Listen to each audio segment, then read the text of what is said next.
The first picture that you see here is Ike in 1978 and Ike in 2021. Ike did his first deployment in 1981. That was over 40 years ago. And Ike is still Ike. The ship's still out there steaming. She does all the things that she could do 40 years ago. And she's currently in the yard getting maintenance done on her to get her ready to take her to the end of her life, which will be about another 10 years. What you see that's different on those two pictures of Ike are the aircraft. It's the air wing, it's the striking power of naval aviation that has made aircraft carriers absolutely enduring, lethal, and relevant, as Ike has been for the last 40 years. None of the airplanes that were there in 1978 were there in the 2021 deployment. But because of a large aircraft carrier that's able to keep the seas, able to have that 3.5 degree glide slope to give you good hook to ramp clearance, all the things you get out of a large aircraft carrier, it's given aircraft designers the opportunity to maximize the lethality and the potential of the carrier airwing. And that's what you see reflected in those two pictures. Next slide. A little bit on COVID. So we were one of the first carriers to deploy with COVID. When Ike was out in 2020, she stayed at sea for 206 days. With Captain Higgins, they did not hit one port. We came back, we turned around, and then went back out again in December of 2020 is when it really started. We ROM sequestered. We went on board the ship after getting a negative test. And then we kind of did COMP2X in a COVID environment, wearing masks, socially distancing. We had a small section of the carrier set off. We modified some berthing. So if somebody became positive or was a close contact, we were able to safely house them. And we were plussed up pretty robustly with medical personnel, respiratory specialists from Bethesda, in order to make sure that we could safely operate, and we did. What you see there is that, we talk about rapidly being able to do things in the Navy. By the middle of February, we were getting our first round of Moderna shots. We got them during our pause, and we unloaded all of our aviation parts between our COMP2X and our deployment, and we were able to vaccinate about over 90% of the crew. By the time we got the second vaccination done, COVID pretty much went away on board Mighty Ike. So I can tell you the efficacy of the vaccine. I'm not a doctor, but I certainly saw it firsthand, just how remarkable it was, and what a difference it made the first day when we told everyone they could finally take their masks off, and you could see the smiles on your shipmates and some of the interesting facial hair that have been growing for a few months out there on Mighty Ike. No shit. Yeah. Next slide. And finally, we'd planned an entire deployment where we were going to stay in the Med, we were going to do Northern Edge, we were going to do all these incredible operations. But as you can see, the gravitational pull of Fifth Fleet is sometimes greater than that of the sun. So we did go through the Suez, went down to Fifth Fleet. But I'll tell you, we talk about relevance, and in 2021, when the president made the decision to withdraw forces from Afghanistan, it was Ike that was on station, providing close air support for everyone on the ground to make sure that the people there were safe and that they had on-call air superiority because nobody else could deliver it because everybody else was on the way out. So 20 years later, I was at JO when 9/11 happened on Carl Vinson, flying the first missions into the country. I was there 20 years later, flying the last missions, because aircraft carriers matter, they're relevant, and we are the only folks that can put ourselves anywhere on the planet and operate. And it was an honor to get to do that. So thank you very much for giving me the opportunity. Thanks, Captain. Captain Brent Gaught assumed command of George Washington in June 2021. He is an SH-60B, MH-60R pilot. Notable sea tours: command of HSM-77, the Saberhawks, where the command was the first ever Navy squadron to be awarded the coveted DoD Phoenix Award for outstanding achievements by field-level units engaged in military equipment, weapon system maintenance within DoD. He also had command of USS San Antonio, LPD-17. Notable shore tours include assignment to the Office of National Drug Control Policy and command of the West Coast MH-60R FRS HSM-41 Seahawks. Captain. Hey, I appreciate that. I want to thank you. I also want to thank the Navy League for the opportunity to be here today. And of course, I want to thank our leadership, Vice Admiral Weitzel, Robert Meyer, for supporting us and participate today to represent our aircraft carriers, obviously, in the carrier fleet as a whole. As a disclaimer, my PAO gave me some talking points that we went over. He said, Captain, can you please stick to the script? You go off the rails all the time on the 1MC. We just can't have this with this audience, so I'll do my best to stick to the script. So in looking at the 100 years of the aircraft carrier with Langley's commission in 1922, being 100 years now, I think it's natural for us to reflect a little bit on the aircraft carrier, where we've been, where we're at, and where we're going. World War II, I think, certainly taught us the value of air power and the ability to project power ashore. And so I think we still obviously want to do that. That's an important part of what we do as an aircraft carrier. to be able to report on station at a moment's notice anywhere in the world. I think what hasn't changed is our sailors, and I'm going to touch a little bit on them in closing, but what I'd say is this, is that the greatest generation won World War II for us, and I would say that some of the characteristics that were the hallmark of that, the greatest generation, grit, toughness, and resiliency, we still see in our sailors today. We still, like I said, want to be able to project power ashore, but what has changed is how we do that, the tools and resources that we have, and certainly I think nuclear power is a driving force behind that. The photo that you see there is the George Washington with Mount Fuji in the background when we were stationed for deployed naval forces. With nuclear power, we can deploy at a moment's notice anywhere in the world and conduct sustained operations, whatever those operations may be, whether it's combat or humanitarian assistance. We can transit upwards of 700 nautical miles in a 24-hour period, again, anywhere in the world, and then immediately be conducting sustained missions across the spectrum of military operations. Now, this capability keeps us self-sufficient, more room for jet fuel and ordnance and stores, but this commitment does come, it takes a fiscal commitment. I think most of us know that, and we're well aware of that. But I do think that when you look at that fiscal commitment, the juice is worth the squeeze, and certainly it pays dividends for our national defense. Taking a look at like a midlife overhaul. So that's where George Washington is right now. We're in the shipyard. Had to take a knee to go ahead and incorporate some new technology, take care of our ship, and get the ship ready to fight. But once we come out of this extended shipyard availability, it's another 25 years of service in defense of our nation in support of national, strategic, and operational objectives. And when we come out of this shipyard availability, we'll be able to incorporate that air wing of the future. If you could go to the next slide.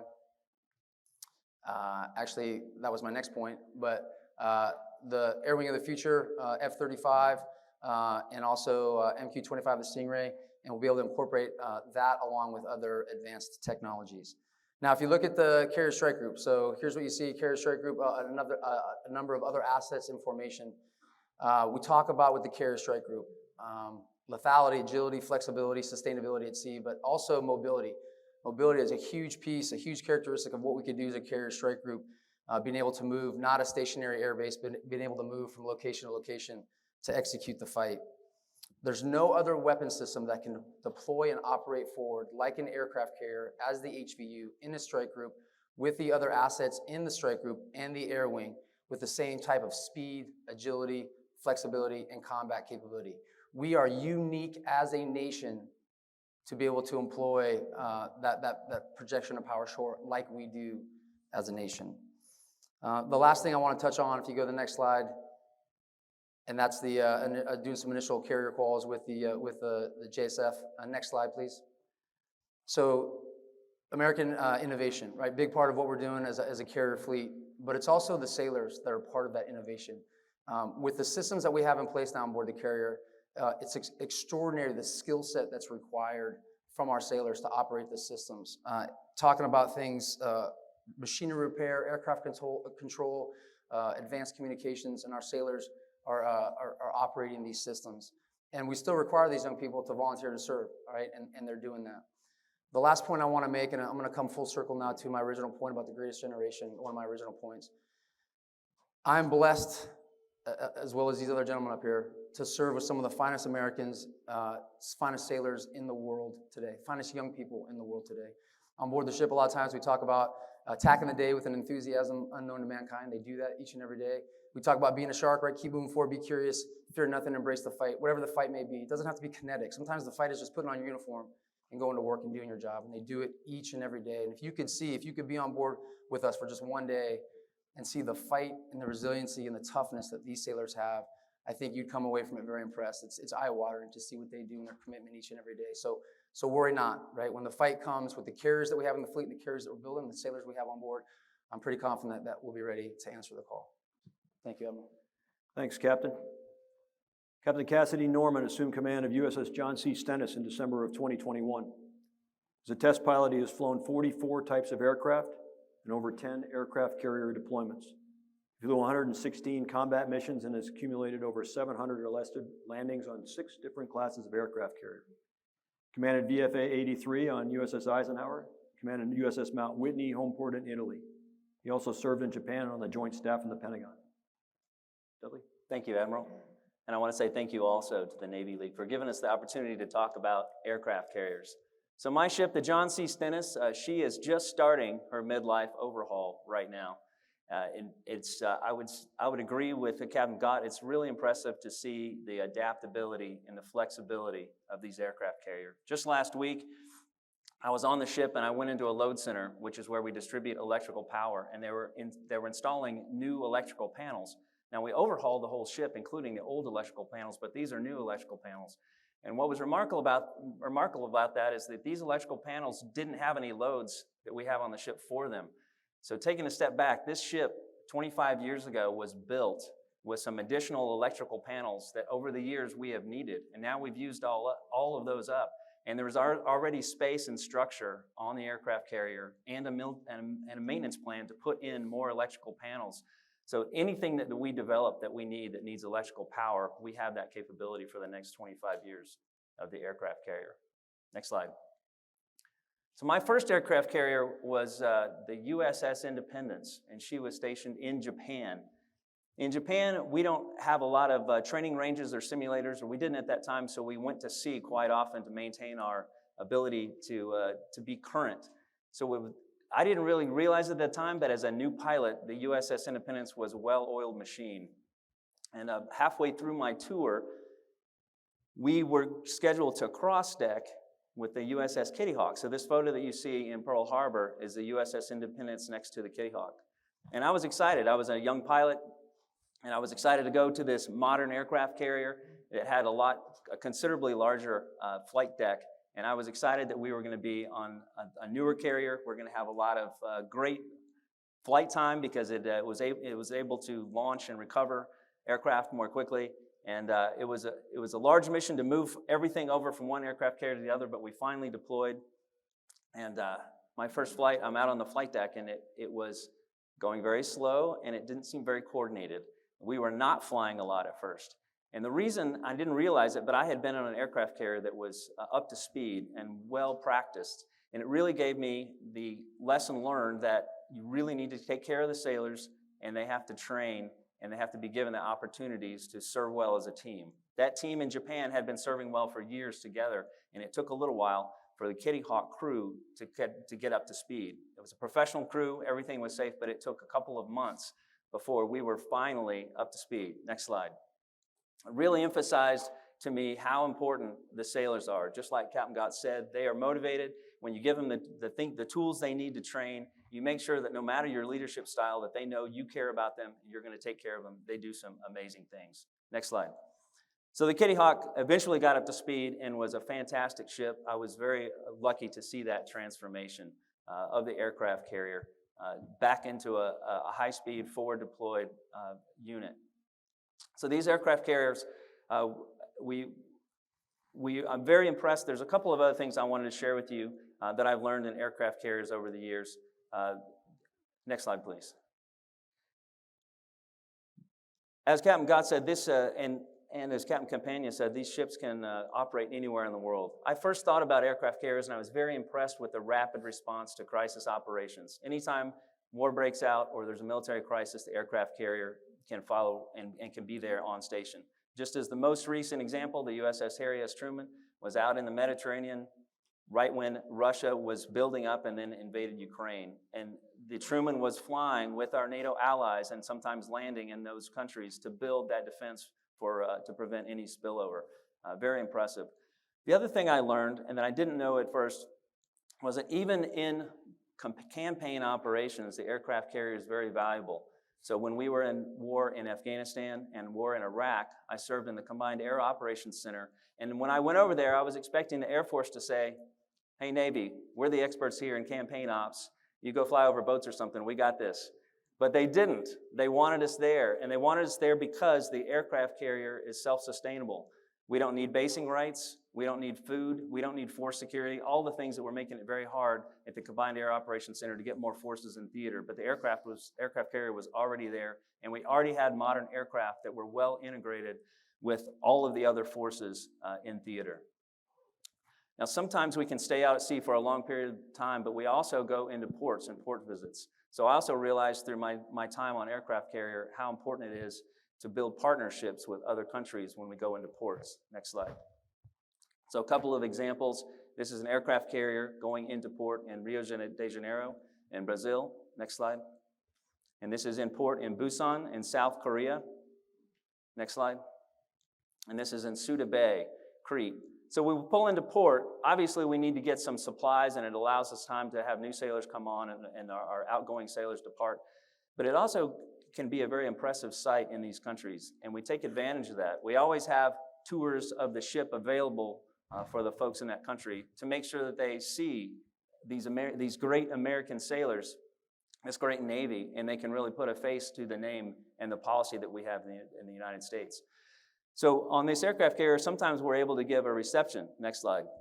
So this photo you see is a reception that Admiral Michelle Howard asked for us to put together in our hangar bay when she was the commander of Naval Forces Europe and Africa. And so what you see is the aircraft elevator coming back down from on the flight deck, where we gave a group of our distinguished visitors a tour of the flight deck and the weapons up there, and they're coming back down.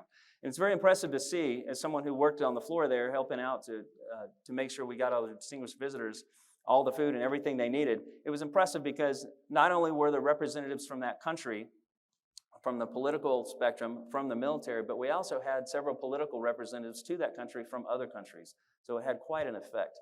It's really impressive to be able to show them how we work and how we operate as a team, and that team being so critical. Those sailors are so critical. Next slide. We also give tours to distinguished visitors while we're at sea, and if you ever have the chance, I highly recommend go out to sea and watch aircraft carrier operations from the flight deck. So this is a photo of our distinguished visitors. They're getting to watch an F-18 launch, and it is very impressive to be that close, to feel a rumble as the aircraft powers up to take off down the catapult. It is quite impressive. We also showed them the landings. Next slide. So the distinguished visitors also get to see landings. This is right where the aircraft carrier is turned into the wind, and it's accepting aircraft, and this is an F-18 just about to land.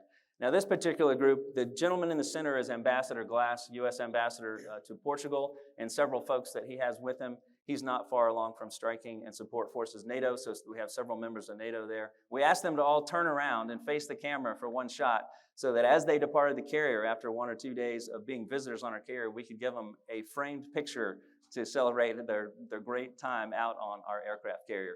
And it's really impressive to see their expressions and how they react to what we're doing at sea. I had a former commanding officer, Belay Diena.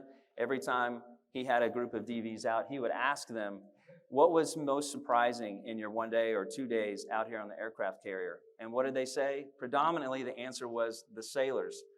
They're so impressed with these young men and women who operate in this highly complex and potentially dangerous environment, doing very, very complex, difficult jobs to do, but doing them very well and very motivated with a great attitude. And it's amazing. That is our centerpiece. That is our invaluable asset. It's our sailors. Like the Undersecretary of the Navy said yesterday, they are the foundational strength of our Navy, and they really are. They are really impressive. And it's great to see that these distinguished visitors say the same thing and come away after a very short time on our aircraft carriers. Next slide. So we also build partnerships with our other militaries. If you see an aircraft coming to land on an aircraft carrier and it's got canards, that's not U.S. This is French. Next slide. So this is a photo taken in 2018, but this same photo could have been taken just a couple of months ago when the USS Harry S. Truman was over in the Mediterranean and conducted operations with the French. In fact, not only did the Rafale, which you see there, land on our flight deck, but we also had several aircraft go over to the Charles de Gaulle and land on their aircraft carrier, including for the first time an E-2D. Quite impressive, building that alliance and building that interoperability. Next slide. And this photo really tells a story, and it also talks to the interoperability. So the ship that you see there is the Cavour. It is the new aircraft carrier that Italy has. So they have an F-35 squadron, but they needed to bring that ship, that aircraft carrier, over to the United States to certify it for F-35 operations. So the John C. Stennis, we were at the pier in Norfolk, and we were asked to host this ship as they came in. And we did that, but before they came in, I had some of the sailors go out and buy a couple of flags, the flags you see there, and we really welcomed them to the pier. They came in, they departed, they came back in a few times.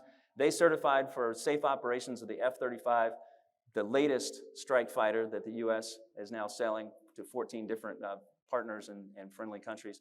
They came back in, and then they departed. I didn't see them again. It was during a very strict COVID lockdown, so I never even got to meet the captain. I just talked to him on the phone. But a couple of years later, one of the sailors I worked with, an operational officer when I was on my deep draft, he was over in Italy. He's on a tour now in Italy, and he was invited into this ship, the Cavour, to meet with some of the Italian admirals. And as he goes into the in-port cabin, the very nice part of the ship, this is how they decorate their ship, with a photograph that we took and we gave to them. And they were so excited about us hosting them and about them becoming certified to fly F-35s. And talk about a great investment in our partnership and our interoperability with the Navy of Italy. Next slide. So the Brits also have a new aircraft carrier, the Queen Elizabeth. It's their newest aircraft carrier, and they really needed the United States to help them get back up to speed with aircraft carriers. They didn't quite have their F-35 squadron ready to go yet, so the lead ship there that you see is flanked by 2 U.S. aircraft carriers. The lead ship is the Queen Elizabeth, and you can see on her flight deck there are F-35 aircraft. Those are VMFA-211, U.S. Marine Corps F-35s with the U.S. Marine Corps squadron. They also needed, for support of that squadron, they needed other folks to be able to come out and operate in a carrier environment. And what you can't see is that 18 of my sailors from John C. Stennis deployed on this maiden deployment of HMS Queen Elizabeth so that they could support the F-35 squadron by building bombs. And they did that. And some of the bombs that they built up were used in combat operations over Syria and did not come back. So I use this as a great summary example slide that our most valuable asset is our sailors. And our sailors are there and they make our aircraft carriers very valuable. Valuable during crisis operations, valuable during campaign operations, and valuable at all times, building that interoperability with the other countries that we are friends with and their militaries. Thank you. Thanks, Captain. And I could see the smiles in the crowd when you're showing DVs on the flight deck. It just makes everybody happy being out there. So good pictures there. Captain Paul Lanzalotta assumed command of USS Gerald R. Ford on February 12, 2021. Paul is a career Hawkeye naval flight officer. His notable tours include command of VAW-126, the Seahawks assigned to Carrier Wing 3, command of the FRS VAW-120, fleet replacement squadron for both Hawkeye and Greyhounds, and command of USS Arlington LPD-24, deployed in the 6th Fleet AOR in 2019. Captain? Thanks, Admiral. And thanks to Navy League as well for hosting. Thanks for being here today. I'll keep my comments pretty short because a lot of what I have to say has already been said up here, but I'm going to focus on USS Gerald R. Ford. So the first photo that you're looking at there, if you go back one actually, that's a big, beautiful flight deck is what it is. With the placement of the island a little bit aft compared to a Nimitz-class aircraft carrier, we've got a little bit more flexibility in what we can do up top, which is where the lethal arm of our team operates day in and day out, in addition to the command and control capabilities that the ship brings. You can see that on the mast a little bit, and you can imagine how much the ship can bring to bear and will bring to bear in the coming decades. Next slide, please.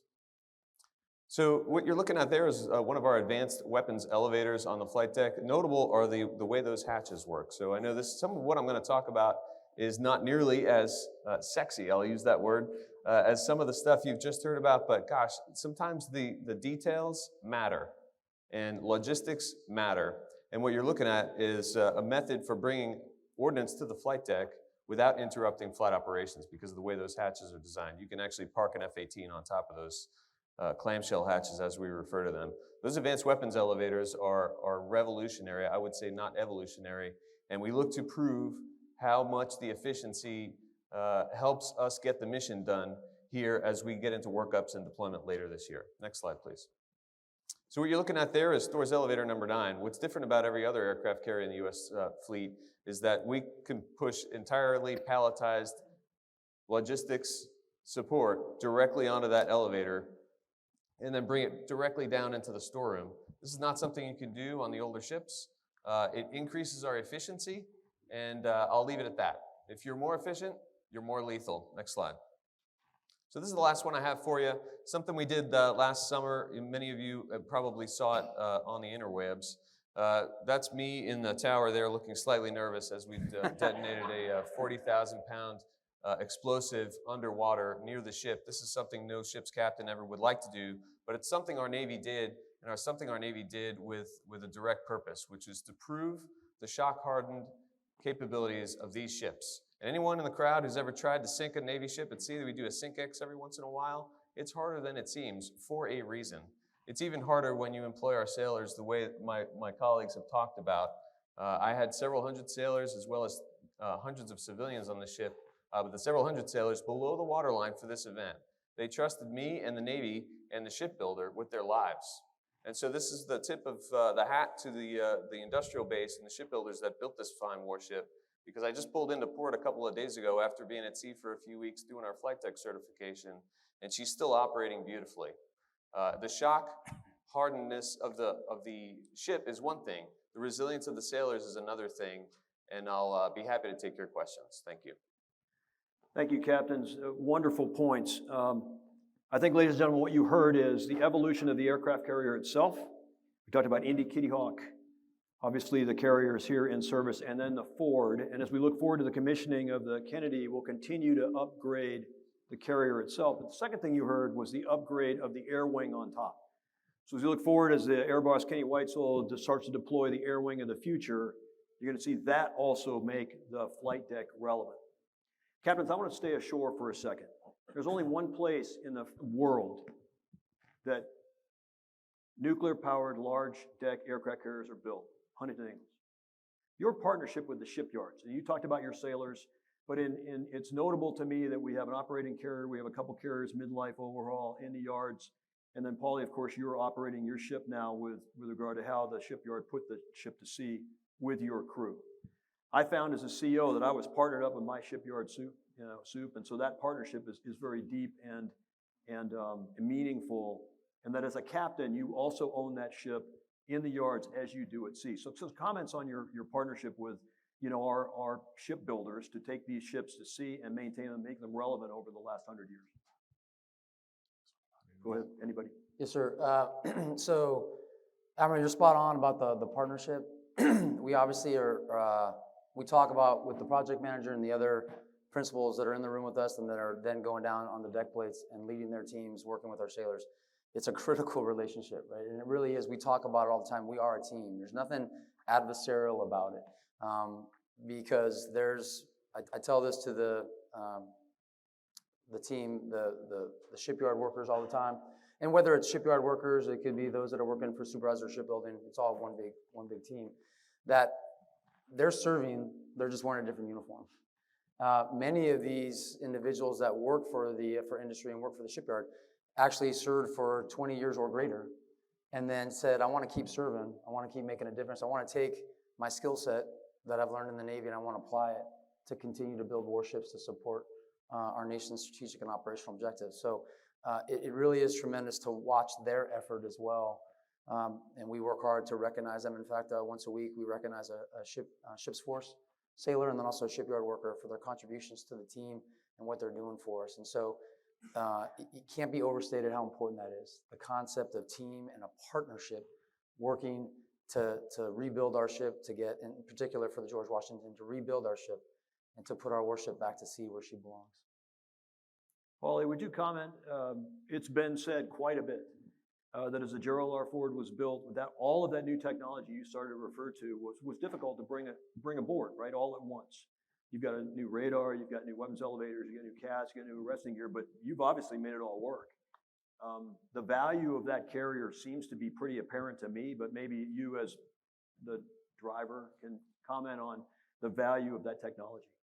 Yes, sir, I appreciate it. So first off, the relationship between the shipbuilder and the crew has the lucky thing about our process over the last few years, going through post-delivery testing and trials together. In between each at sea period, we work together to continue refinement, maturation of the technologies that are on the ship, in some cases, modernization. The ship was, it began its building process a long time ago, as most new ships do. So simply put, we continue to work together through that whole process. And I was able to take command from Captain Cummings in stride, and he really set the tone for when we pull into port, continuing to work with the same established team. What I think is pretty wild is that a lot of those folks used to work on Enterprise, the old Enterprise, and now they're part of the Ford team.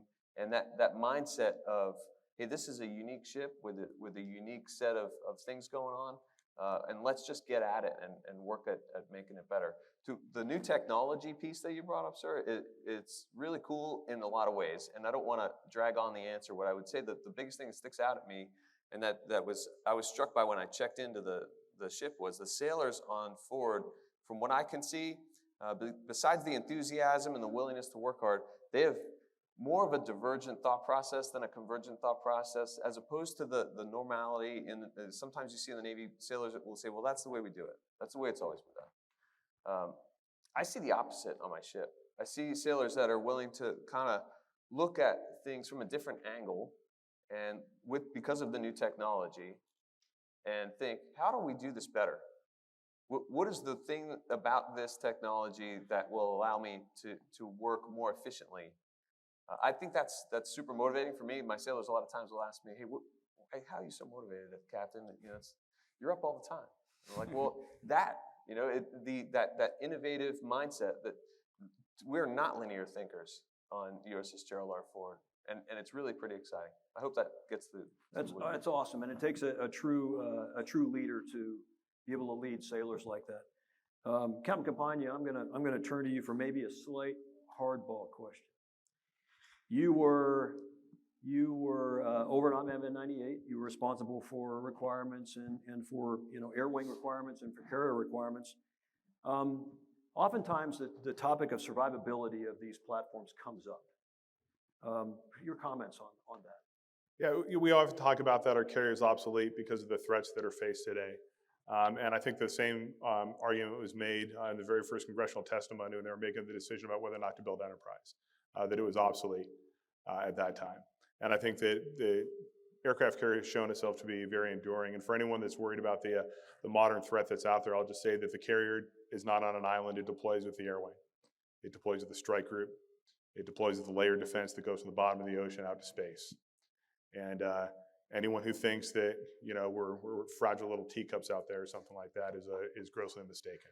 With the compartmentalization that we have, with our ability to man repair lockers throughout the ship, which are basically fire stations inside the ship, and our ability to seal it up and to absorb any kind of kinetic impact with 1,000 feet of steel that's designed to take it, we're ready to go. We're lethal.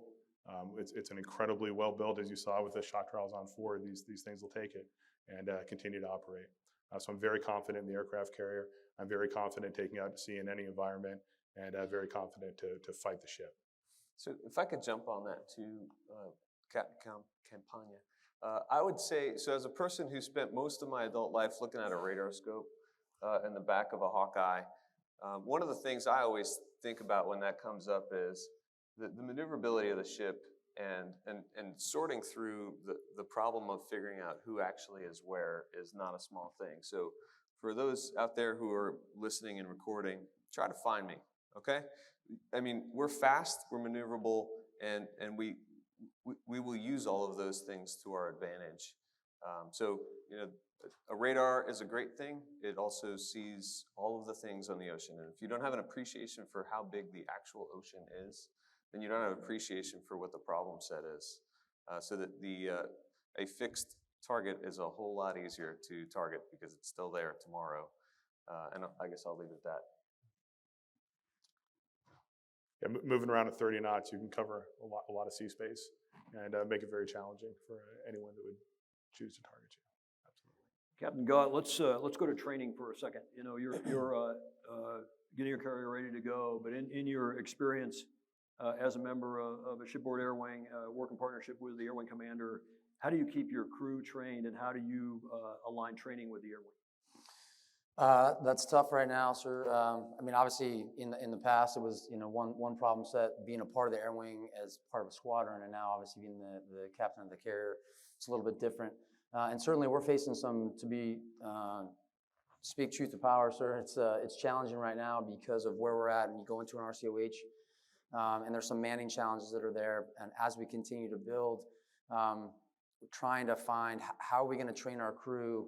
The shipyard is trying to give us our ship back, and once we have our ship and they say, here you go, here's your asset, go do what you do now, how are we going to ensure that we're ready? And it can't be one of those things that when we redeliver, we say, okay, now we start. And that preparation has already been going on and will continue as we move forward. It's finding opportunities, the schools, a lot of the sailors that we have, the watch team replacement plan that we had in place, doesn't necessarily apply right now because we're going to redeliver a little bit later than we originally thought. So there's some challenges there where now we're losing some of that experience that first came into the shipyard with us. And now it's having enough senior leaders on board to then take those young, motivated E4 and below who want to go, they're meat eaters, right? They want to go get after it. And but they need someone to train them how to do that. So it's making sure that we're leveraging that experience that we have on board to train those junior sailors, get them into the schools that we can get them to while we're pier side, so that, and getting those systems back. And that's part of it too, right? So top side, working on a lot of combat systems, equipment, and very advanced pieces of equipment that we need to get back in our hands to ship's force so that we can train on those systems so that when we do, break suction from the pier and go back to sea, that we're ready to get after it. So that is the challenge right there, sir. Awesome. Captain Norman, can you, Captain Campagna described COVID. Describe turning around real quick and going back on deployment. We're deploying a lot. Comment on the morale of the crew, and I'll take comments from any of the captains. How's morale out there? Are they happy? Are they motivated? Are they tired? You're real superstar sailors. How are they feeling? Sir, I would say that the sailors are more motivated than I would expect right now. We're coming out of the last COVID wave, so that'll alleviates the burden of not being able to socialize as much. The sailors going into the shipyard and going into a long shipyard, it's difficult, and maintaining a focus on the sailors' morale is very, very important for us. What I've been able to do is focus the sailors' attention on the opportunities they have. And they're not going to sea every day. So many of them, like many of us, may have romanticized going out and sailing the high seas and going to these exotic foreign ports. That's not what most of the sailors are doing. A lot of them are doing work that they wouldn't normally otherwise do. So it's important to let them know that, hey, there's some advantages of being in the shipyard. We have a shorter work day. We have a very predictable schedule, and we have a lot of opportunity to become involved in helping out the fleet and the enterprise at large. So several of our sailors do go out to sea, so they have to stay trained, they have to stay ready. And then when other ships need them to fill gaps, critical manning gaps, or when other ships offer, hey, John C. Stennis, we have several racks, send out your sailors that need experience. We have some of those operational sailors, particularly in our air department and our operations department, that need that experience so that they can continue progressing in their careers. So it gets complex, but leveraging the opportunities that we have, and especially the time off that they would normally not have when they're at sea on a ship for 24 hours, they've been able to stay very motivated and accomplish quite a bit, particularly in ship's force maintenance. Our ship's sailors, they complete a third of all the maintenance on our ship with no help from anyone else. And they're doing a great job of staying ahead and setting the environment for our patriotic shipyard personnel. When they come on the ship, we still own the ship.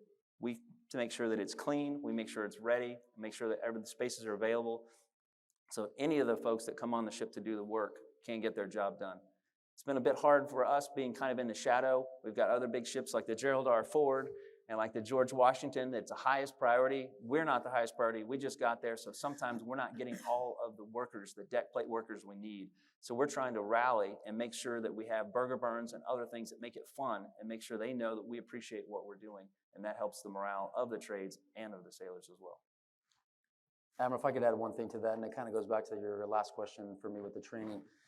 Getting the sailors out to sea, and certainly there's opportunities for that to support the fleet, is when they're happiest. really, because a lot of them are not in the shipyard environment, are not getting to train to their specialty necessarily. NIS, for example. NIS is like, I just want to go to sea. Can you please send me to sea so I can go do what I trained to do when I came into the Navy? And that's really where they're happiest, is when we get them out to sea. And then it's mutually beneficial. We get them time at sea, and then they come back to us and up and ready around, ready to get after it, and then bring that training and expertise back to the ship as we get ready to transition.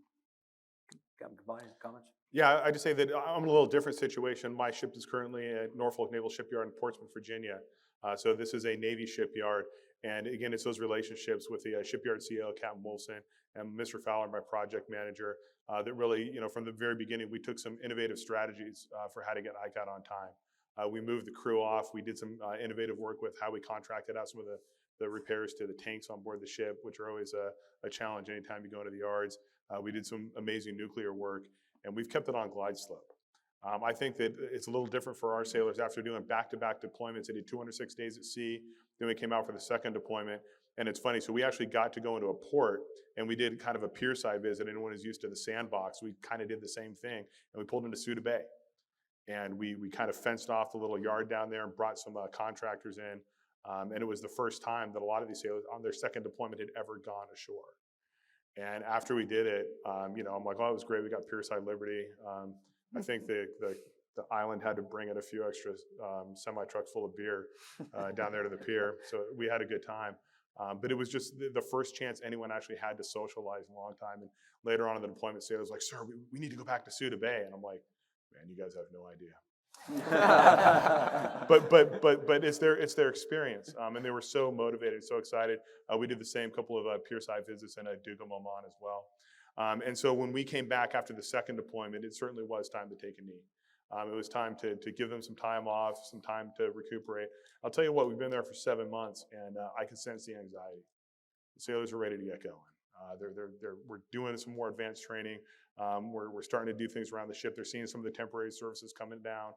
We're doing some of a little bit more of our work on the exterior of the ship, and we're starting to bring it back to life. We're in the bridge simulators more, and so people are ready to go. So in my ship, that we've come through COVID for the most part. We are, vaccinated. The ship's starting to come back to life after getting the repairs that it needs. So there's a sense of anxiousness and readiness, and looking forward to getting on to what's next. Captain Lanzalotta, we were talking in the room about the unique aspects of the forward flight deck and how it applies to carrier operations. You've obviously deployed on other nuclear-powered aircraft carriers, and now you're on the bridge managing flight operations. Can you talk about the nuances of kind of where the island is situated, winds, how you do that with forward, the differences that you now see as a captain than maybe when you were an aviator on the ship as part of the aircrew? Yes, sir. Yes, there's a whole lot more real estate forward of the island, that's obvious. But how you use that, and I think the corollary, which is there's less real estate behind the island. So if you were if any naval aviators in the crowd have ever been in a jet that's troubleshooting and trying to make the launch, I can put you in front of the island. So it's a whole lot easier to get you to the catapult if you're a couple of minutes late while we've already got the recovery in progress. Again, it's an efficiency thing. It's also, anyone who's ever flown airplanes wants to go flying, and it's a sad face item when you're back behind the island. I got to open up a hole in the landing pattern to make sure nobody's landing in the LA to taxi you forward. So there's multiple areas of goodness there. As a ship driver, it's an impressive ship. Anyone who lands on forward, the pilots that come out and help us navigate in and out of port, their comments are always wide-eyed and eager to talk about how well she handles the, nuclear power is a thing that makes the ship handle well. I've got plenty of power at my fingertips. It's nice to be able to see my stern it's right over my shoulder when I'm coming into the dock, as opposed to just more of an amidships look. So I like that as a captain too. That's an area of my ship that I want to make sure we take good care of. So I don't know if I'm touching on what you're getting at. I can tell you we're still learning. That's one of the things that the deployment later this year is really going to help us do, is we refine the tactics, techniques, and procedures, and leveraging all those good ideas and innovation from our sailors to make it better, and make it better again. I have this cognitive dissonance because I was on Ford when she launched a sled, and there was no shoo, bang and a bunch of steam. There was like That's weird. Anybody who's ever been on a carrier and have it hit the water break, that's a weird cat shot. The steam adds it. The steam does add a bit of pageantry. It does. So the whole flight deck stuff in Top Gun, where it's all in steam. I mean, we're gonna have to can't put it on the rig because there's no, or the Ford. Our 'cause there's no shooters have a steam. patch that says "silent but deadly." Yeah, there you go. That's good. You all are very kind because nobody's walking to the microphone. There we go, and I'm out of questions.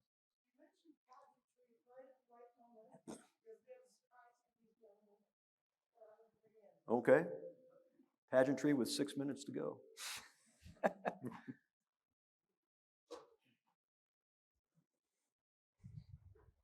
We can play the video.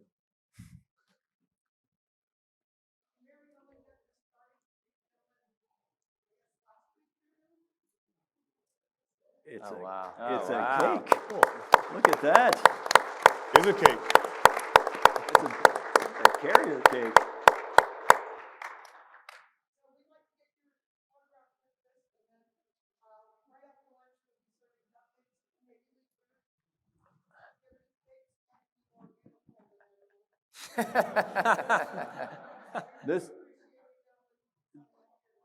This is the first. Mr. Stevens, I've never moderated a panel with a cake. Wow, look at that. Oh, that's awesome. It's fantastic. Should be 7-3, but that's all right.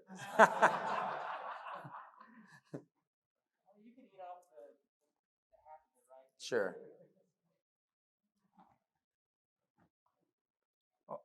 While they're taking pictures of this wonderful piece of dessert, and keep these guys from diving into it right now. Any questions from the crowd? We've got a couple of microphones or microphone. Go ahead, Roto. Just from any of y'all, how do you feel about and how do you anticipate integrating something like the MQ-25 on the flight deck? Robots are cool. So robots with gas are even cooler. Yes, sir. I would say that I'm very much looking forward to it. Having unmanned aircraft fill a mission that we really needed to fill and giving a little bit more range, a little bit more punch to our already capable air wing is fantastic. We were lucky on John C. Stennis, so we got a call from NavAir, a classmate of mine from test pilot school, and he said, "Hey, Dudley, can you talk to some of your operational officers out there and have them give a call to the software developers for the MQ-25A Stingray?" We said, "Sure, we did." And it was a good call. It was interesting because our vision of what was really important, being the tanker king and providing the gas that the pilots need, especially if they're having trouble landing, that was highly important to us, as opposed to some of the advanced missions that they were focused on. But it was a great conversation, and I sincerely appreciate what that MQ-25 is going to bring to the table, and the fact that it's getting through the acquisition community at a good rate and not a long time before we get it. So I'm very anxious to get that on my ship. Captain Campagna, you talked about the difference between the air wing on Ike in that span of time, and you obviously now have N98. So connect us, the carriers, with the technology that Roto brought up. Well, I think that's it, is that the carriers are always evolving and having the capability to employ that technology. You look at the catapults on Polly's ship, Captain Lancelot on Ford. I mean, they're designed so that you can launch very small to very large aircraft. Everything we do is designed with these future capabilities in mind.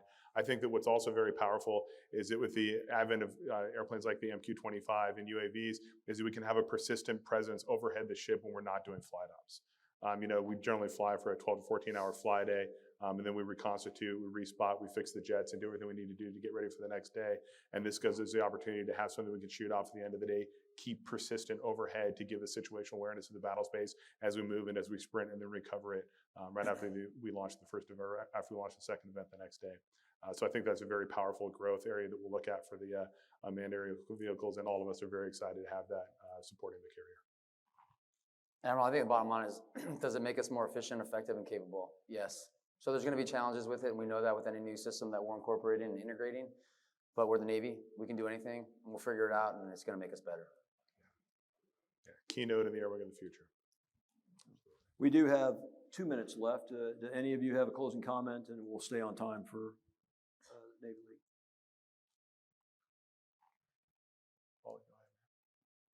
Sure, it's an honor to be here.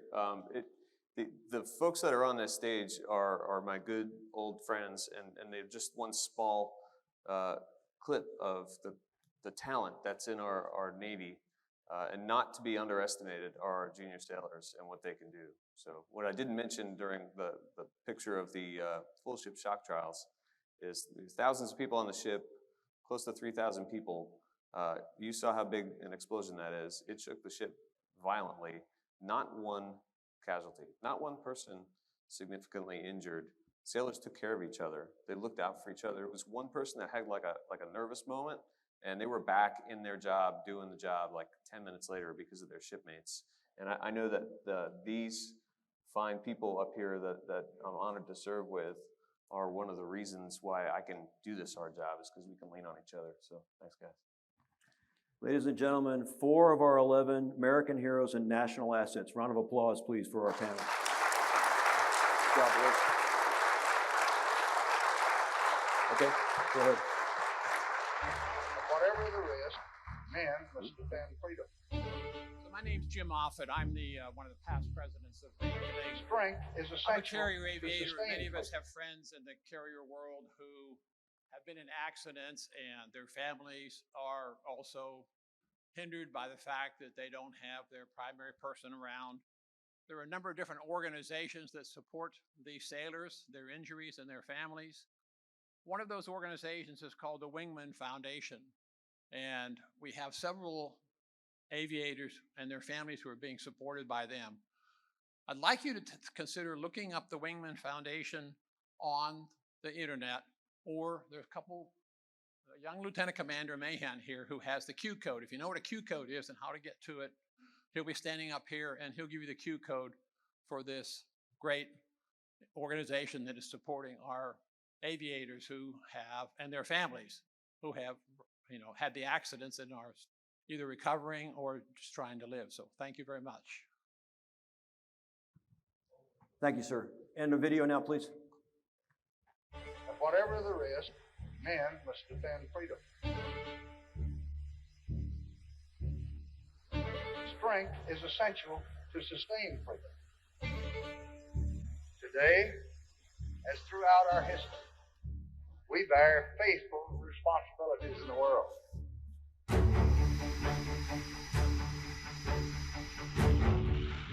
In times past, it has often been our strength and our resolve which have tipped the scales of conflict against aggressors.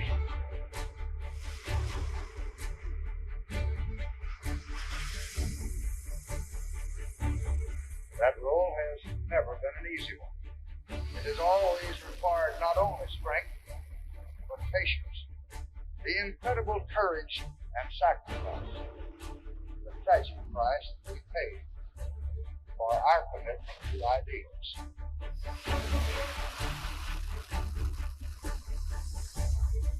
And while no nation has ever been faced with such a challenge, no nation has ever been so ready to seize the burden and the glory of freedom.